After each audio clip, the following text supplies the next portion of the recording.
And we are joined now by Ms. Ginger Chapman, a lawyer and political analyst. Ms. Chapman, welcome to the program today. And let me ask you, how unusual is it for a U.S. president to use economic retaliation against a close ally over a foreign policy disagreement like the Palestinian recognition? Well, thank you, Salma, for having me today, and greetings to your viewers. And we have seen in the past that American presidents have used economic sanctions, threats of tariffs in order to coerce other countries to comply with America's foreign policy demands. However, this time is different, and it's different because of Trump's approach to the situation, the war in Palestine. And what we have seen earlier at the beginning of Trump's second term is that he seized upon tariffs as a way to leverage economic punishment to get other countries to comply with what we want them to do. This time, the international community is outraged. Right now, Israel and America stand alone against the international community and other countries who are recognizing the danger of what is happening in Gaza. Yes. And we have seen Trump, he initially stated that Canada's decision to recognize Palestine as the state would make it very hard to conduct trade deals. Yes. Then later, he said he was going to impose the 35% tariff. And what we are seeing, this has failed with Brazil. Right now, President Lula of Brazil is a folk hero, and he has said he is going to detach economically from the United States, which only hurts us because we import a lot of food from Brazil and a lot of commodities. Yep. And Brazil has been one of the trading partners we do not have a deficit with. So what we are seeing by Trump leveraging tariffs is we are losing the support of our allies. Yep. We are antagonizing our adversaries. We are threatening America's own economic security as well as the economic security of Europe and our other allies. Yep. Exactly. Well, Trump says this will make a trade deal very hard, and I'm quoting. What legal or diplomatic channels do you think does Canada have to push back? Well, Canada is, right now we see Mark Carney, the Prime Minister of Canada. He is refraining from comment. He is basically being quiet and waiting to see how this plays out. Because one thing we know with Trump, in 24 hours, he could change his mind, flip-flop, and do a 180-degree turn. So right now, Canada's actual greatest strength is what is happening in America. The situation in Gaza is creating a civil war in our Congress. Right now, our senators are arguing over cutting off the flow of military aid and money to Israel. There was a big vote in Congress yesterday. It did not pass. However, this is a sign that Congress is rebelling against Trump. Yep. Congress is rebelling against... There's an internal division, apparently. Yes, and this is also showing up in our polls. One of the things very surprising we have seen in March, Trump was polling at 55% approval. Right now, he's at 28% approval, all because of Gaza. Also, Israel.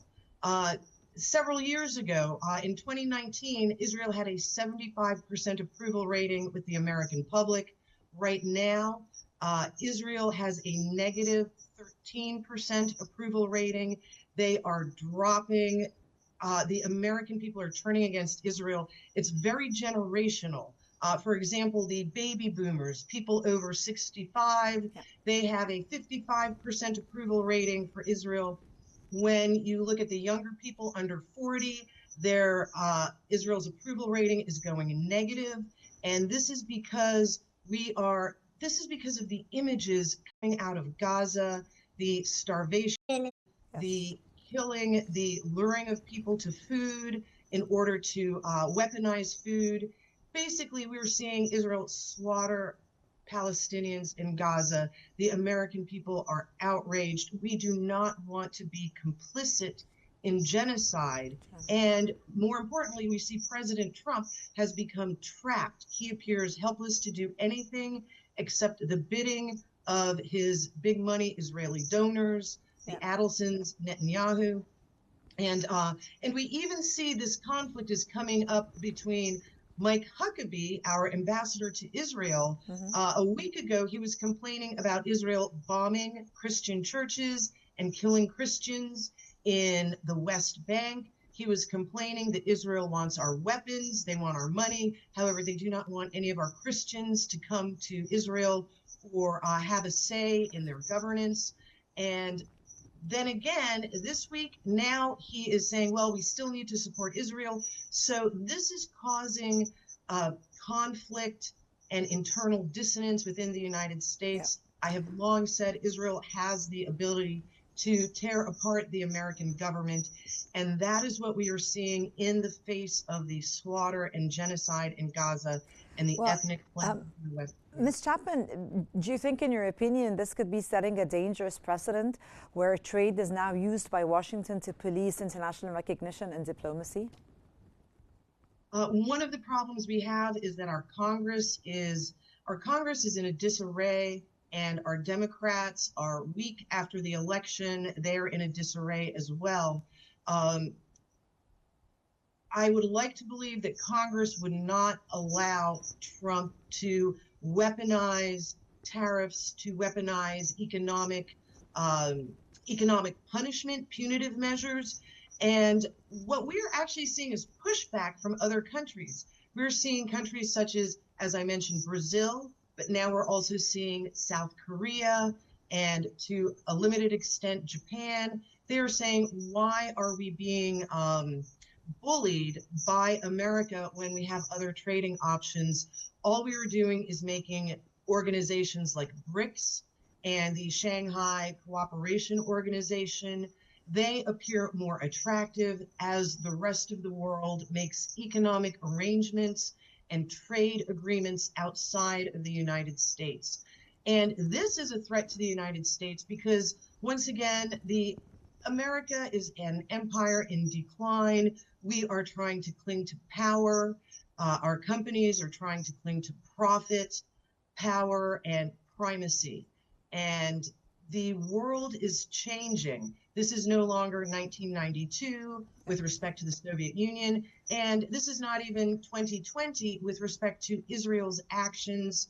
And the world does see that Israel presents a danger. Their hegemony will destabilize the Middle East. This is their goal, to destabilize. They would love to take control of the Suez Canal, control shipping, keep the Middle East destabilized at the same time that America is engaged in expansionist efforts against Russia and against China. What's happening is the United States is becoming weaker. As we are spread too thin, we are trying to destabilize Azerbaijan, to attack Iran from the north, and also to destabilize Russia from the south. We are trying to... Let me just ask you, some critics argue that Trump's retaliation is less about trade, but rather more about sending a message to deter other nations from recognizing Palestine. Do you actually see this as part of a broader campaign to isolate the Palestinian statehood, maybe diplomatically, or what's your take about this statement? Yes, absolutely, Salma. You are very correct. And this has been a long-term plan.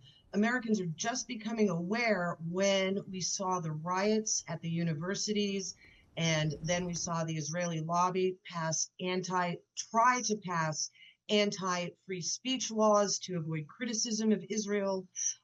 So there has been a very long, decades-long push in America to silence opposition to Israel's actions. This is coming to an end because the world can see what's happening in Gaza and in Palestine, also in Syria, and what happened with Iran, this unprovoked 12-day war.